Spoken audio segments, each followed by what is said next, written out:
شروع کرتا ہوں اللہ کے نام سے جو بڑا مہربان اور نہایت رحم کرنے والا ہے۔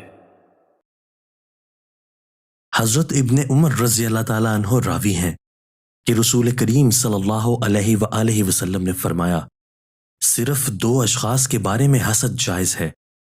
ایک تو وہ شخص جسے اللہ تعالیٰ نے قرآن کی نعمت عطا فرمائی، اور وہ شخص بعض اوقات کے علاوہ دن رات کے اکثر حصہ میں اس قرآن میں مشغول رہتا ہے۔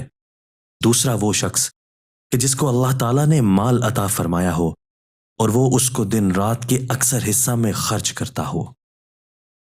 تشریح: حسد کے معنی ہیں دوسرے سے نعمت کے زوال اور اپنے لیے اس نعمت کے حصول کی تمنا کرنا۔ چنانچہ حضرت میرق روح فرماتے ہیں کہ حسد کی دو قسمیں ہیں، ایک حقیق، دوسری مجازی۔ حقیقی کا مطلب تو یہی ہے کہ کسی شخص سے نعمت کے زائل ہو جانے کی خواہش و تمنا کرنا۔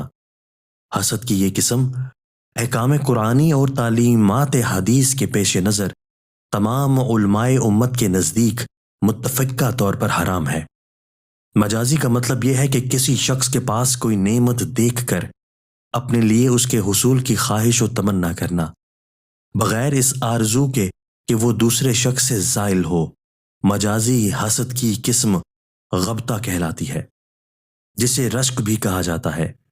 حسد مجازی یعنی غبطہ، رشک اگر دنیاوی امور کے سلسلہ میں ہو تو مباح ہے، اور اگر دینی امور کے سلسلہ میں ہو تو پھر وہ مستحب ہوگا۔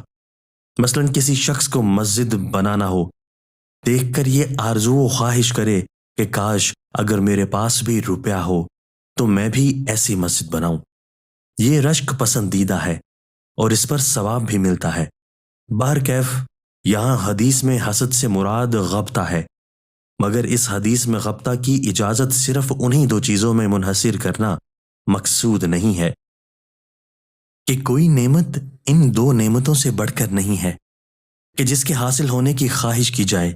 چنانچہ اسی لیے مظہر فرماتے ہیں کہ کسی کے لیے بھی یہ مناسب نہیں ہے کہ وہ کسی دوسرے کے پاس کوئی نعمت دیکھ کر ویسی ہی نعمت حاصل ہو جانے کی آرزو و خواہش کرے۔ ہاں، اگر وہ نعمت ایسی ہو کہ قرب الہی کا ذریعہ بنتی ہو، جیسے تلاوت قرآن، صدقہ و خیرات اور ان کے علاوہ دوسری نیکیاں و بھلائیاں، تو ایسی نعمت کے حصول کی خواہش و آرزو پسندیدہ ہوگی۔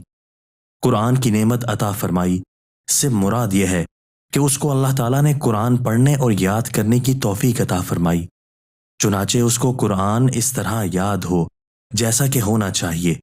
اس طرح قرآن میں مشغول رہنے سے مراد یہ ہے کہ قرآن کی تلاوت کرتا ہو، اس کے مفہوم و معنی کو یاد کرتا ہو، اس کے علم و احکام پر غور و فکر کرتا ہو، یا پھر یہ کہ اس کے امر و نواہی پر عمل کرتا ہو، یا اس کو نماز میں پڑھتا ہو۔